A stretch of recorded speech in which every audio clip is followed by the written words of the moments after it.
सातवां परमाणु सिद्धांत, तत्वों का आवर्ती वर्गीकरण और गुणधर्म। परमाणु सिद्धांत किसने प्रतिपादित किया? कौन कौन से वैज्ञानिक ने परमाणु सिद्धांत दिए? और तत्वों का जो आवर्ती वर्गीकरण है, उस वर्गीकरण का श्रेय किन वैज्ञानिकों को है और क्या क्या के गुणधर्म होते हैं? पाठ के शुरुआत में कुछ प्रश्न है, छोटे प्रश्न। सन 1800 तक लगभग 31 तत्व ज्ञात हो गए। 18 तक सिर्फ और सिर्फ 31 तत्वों की खोज की जा चुकी है। सिर्फ 31 तत्व ज्ञात है, इसे तो सारणी ने बनाई थी। तो इन 31 तत्वों के नाम कुछ प्राकृतिक विज्ञान आधार पर चांद, सूरज, तारा, पृथ्वी इसके आधार पर रखा गया था नाम। सन 1865 तक लगभग 63 तत्वों की पहचान हो चुकी थी। 1831 और 1865 आते आते 63 तत्वों की पहचान हो चुकी थी। आज 118 तत्व ज्ञात हो चुके हैं। अब जो सारणी है उसमें 118 तत्वों को स्थान दिया गया है। सर्वप्रथम तत्वों के वर्गीकरण का प्रयास 1829 में डोबे राइनर नामक वैज्ञानिक था। उन्होंने सबसे पहले जो तत्व थे 63, उन 63 तत्वों को व्यवस्थित रूप से सारणी में स्थान देने का प्रयास किया गया कि कौन से तत्वों को कहां पर रखा जाए। इसका प्रयास 1829 में शुरू हुआ था डोबे राइनर नामक वैज्ञानिक के द्वारा। और डोबे राइनर नामक वैज्ञानिक ने एक नियम बनाया था जिसका नाम है त्रिक नियम। लेकिन वो ज्यादा दिनों तक चला नहीं क्योंकि उनके जो तर्क थे वो काफी कमजोर साबित हुए। तो एक प्रश्न आगे आपको ये भी मिलेगा कि डोबे राइनर के त्रिक नियम को समझाइए। क्या है त्रिक नियम? 1865 में न्यूलैंड नाम के वैज्ञानिक एस्टर ने प्रतिपादित किया था। एक अलेक्जेंडर न्यूलैंड नाम का वैज्ञानिक था। उस वैज्ञानिक ने एक नियम बनाया था जिसको बोलते हैं एस्टर नियम। तो एस्टर नियम का प्रतिपादन किया था न्यूलैंड नाम के वैज्ञानिक ने। आइए चर्चा करेंगे हम न्यूलैंड का एस्टर नियम क्या है। सर्वप्रथम आवर्त सारणी बनाने का श्रेय जो आवर्त सारणी है, उस आवर्त सारणी बनाने का सबसे पहला जो प्रयास था वो एक दिमित्री मेंडेलिव नाम का सर्वज्ञ था, सर्वज्ञ का वैज्ञानिक था दिमित्री मेंडेलिव। तो दिमित्री मेंडेलिव ने सबसे पहले आवर्त सारणी बनाई थी।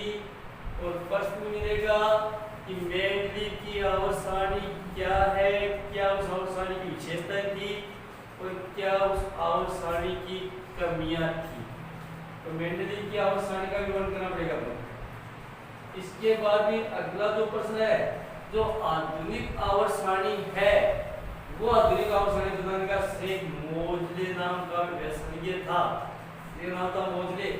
तो मोजले ने आधुनिक आवर्त सारणी बनाई थी। यहाँ पर एक बड़ा प्रश्न करना पड़ेगा आपको कि आधुनिक आवर्त सारणी के द्वारा किस प्रकार से मेंडेलिव की आवर्त सारणी जो कमियां रह गई थी उन कमियों को किस प्रकार से दूर किया गया। तो ये तो पाठ में शुरुआत में कुछ प्रश्न है जो 1 नंबर वाले हैं।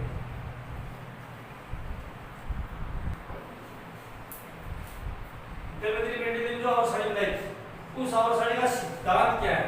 किस सिद्धांत को अपनाकर या किस गुण को अपना करके यह आवर्त सारणी बनाई गई?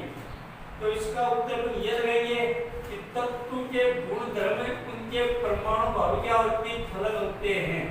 ये सिद्धांत था इनके आवर्त सारणी बनाने का। तत्वों के गुण धर्म उनके परमाणु भार, यानी परमाणु भार को आधार मान करके मेंडेलिव ने अपनी आवर्त सारणी बनाई थी। और यही पर जो सिद्धांत बनाया था परमाणु भार, यही कुछ सारणी में कमियां रह गई थी। तो परमाणु भार को आधार मान करके मेंडेलीव ने अपनी आवर्त सारणी तैयार की थी।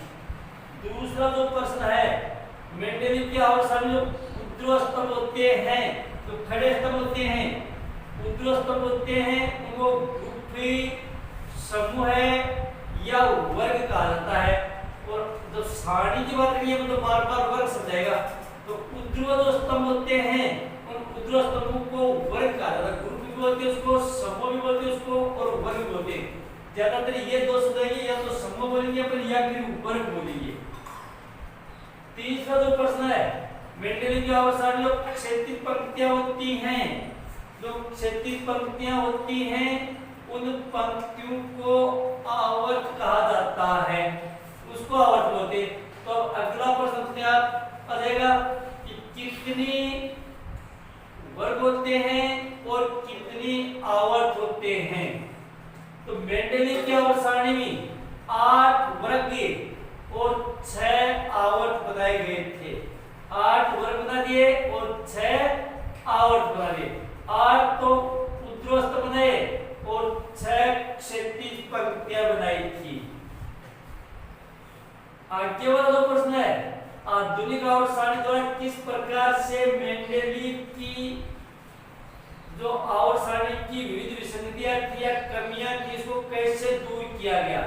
क्या क्या कमियां थी मेंडेलीव की आवर्त सारणी में, और कमियों को आधुनिक आवर्त सारणी के द्वारा कैसे दूर किया गया? आधुनिक आवर्त सारणी में तत्वों का वर्गीकरण परमाणु संख्या, परमाणु क्रमांक के आधार पर किया गया। तो आधुनिक आवर्त सारणी बनाने का जो सिद्धांत है वह परमाणु क्रमांक या परमाणु संख्या यानी बढ़ते हुए क्रम में व्यवस्थित किया था तत्वों को। तो परमाणु संख्या को या परमाणु क्रमांक को आधार मानकर यह सारणी बनाई गई थी।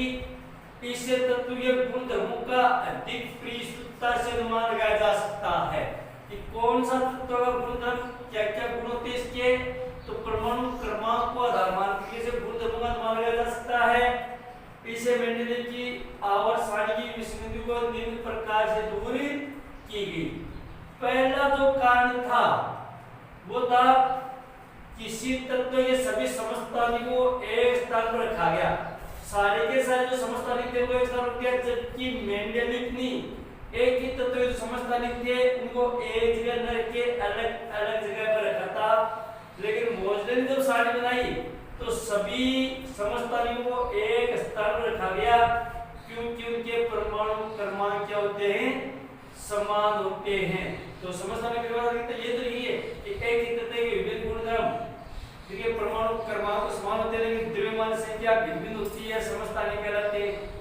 तो परमाणु क्रमांक समान और द्रव्यमान संख्या अलग। तो परमाणु क्रमांक को आधार मान करके सब समस्थानिकों को एक जगह रख दिया।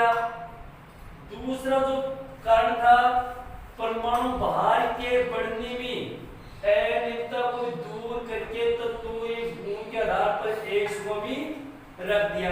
फिर परमाणु भार को नहीं नगण्य कर दिया। परमाणु भार की जो अनियमितता थी उसको दूर करके गुणों के आधार पर एक ही समूह में रख दिया। अगला जो प्रश्न आपका वह न्यूलैंड का अष्टक नियम या सिद्धांत थी।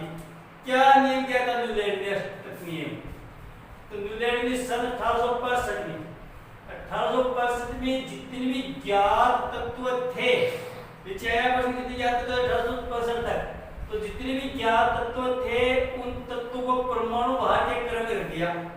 और परमाणु भार के क्रम में रखने पर न्यूलैंड ने देखा कि प्रत्येक 8 तत्वों का गुण पहले तत्व के समान होता है, यानी परमाणु बढ़ते हुए रख दिया, 1 2 3 4 5 6 7 8 इस क्रम में रख दिया, परमाणु भार के क्रम में रखा। और रखने में क्या हुआ कि पहले तत्व का जो गुण है वो प्रत्येक 8 तत्वों से मेल खाता है, और फिर आगे 16 से आएगा, और फिर आगे 24 से आएगा, यानी हर 8वें तत्व से मेल खाता जाएगा। और इसकी तुलना न्यूलैंड ने संगीत के अष्टक से की। संगीत का जो अष्टक होता सारे गामा पा दा नी सा के साथ जाएगा, 8वें नंबर पर सारे गामा पा दा नी सा के जाएगा। तो इस तरह से हर पहले तत्व गुण वो 8वें तत्व से मेल खाता गया। तो इस क्रम में उन्होंने पूरी सारणी बनाते गए, इसे एस्टर नियम कहा। इस नियम में लिथियम का सोडियम में समान है, इसी तरह क्योंकि लिथियम 3 नंबर पर और सोडियम 11 नंबर पर होता है, तो हर तीसरे का 8 से मेल खाता है। इस तरह न्यूलैंडी एस्टर नियम, न्यूलैंडी तरह कैल्शियम और मैग्नीशियम गुण में लिथियम का सोडियम से मेल खाता है और कैल्शियम का मैग्नीशियम से मेल खाता है। इस तरह से उन्होंने एक सारणी तैयार की थी, इसी सारणी को उसका एस्टर नियम सिद्धांत कहा जाता है। लेकिन इसके सिद्धांत में कुछ कमियां रह गई, तो न्यूलैंड के एस्टर नियम की कमियां विसंगतियां क्या क्या कमियां छोड़ गए वो। न्यूलैंड का एस्टर नियम केवल कैल्शियम तक ही लागू होता है, यानी कैल्शियम तक तो हर पहले तत्व का 8 से मेल खाता गया, लेकिन कैल्शियम के बाद में ये नियम था वो आगे लागू नहीं हुआ। तो केवल कैल्शियम तक ही लागू होता है, क्योंकि कैल्शियम के बाद प्रत्येक तत्व का गुण है पहले तत्व से मेल नहीं खाता है। कैल्शियम जैसे आगे चले तो फिर जो कैल्शियम के बाद में जो 21 का जो तत्व था उसका 28 से मेल खाना चाहिए, लेकिन मेल नहीं खाया। तो एक तो ये कमी तुमने सोच लिया कि सारे खत्म जाएंगे सारे इस तरह से। दूसरी जो कमियां थी, न्यूलैंड ने माना था कि प्रकृति में 63 तत्व विद्यमान है, क्योंकि 1865 तक 63 तत्व की खोज हुई थी। तो न्यूलैंड ने माना था कि 63 तत्व ही विद्यमान है तथा भविष्य में कोई नया तत्व नहीं मिलेगा। ये भी इसकी सबसे बड़ी भूल थी। लेकिन बाद में क्या हुआ, 63 तत्व के बाद में कई नए तत्व मिल गए जिनके गुण धर्म एस्टर से मेल नहीं खाते हैं। तो सोच रहा था शायद 63 को आधार मान करके उन्होंने ये नियम बना दिया, लेकिन 63 के बाद और कई नए तत्व मिल गए और जब नए तत्व को सारणी में उन्होंने एडजस्ट करने का कोशिश की तो पहले तत्व का गुण 8 में से नहीं मिल खाया। तीसरी जो कमियां थी, न्यूलैंड ने अपने आवर्त सारणी तत्वों को संयोजित करने के लिए 2 तत्वों को एक साथ रख दिया और कुछ असमान तत्वों को एक स्थान पर रख दिया। तो नए तत्वों की खोज होगी तो क्या किया, 2 तत्वों को एक जगह रख दिया और कुछ असमान गुण वाले थे उनको भी क्या कर दिया, एक स्थान रख दिया। किस रूप में, न्यूलैंड ने कोबाल्ट व निकेल को एक साथ रखा तथा एक ही स्थान रख दिया, जबकि दोनों के गुण अलग अलग, कोबाल्ट और निकेल दोनों के गुण अलग अलग थे, लेकिन फिर भी दोनों को एक साथ और एक ही स्थान में रख दिया। तो इस तरह से न्यूलैंड ने नियम प्रतिबद्ध किया था और इस नियम की ये कुछ कमियां थी।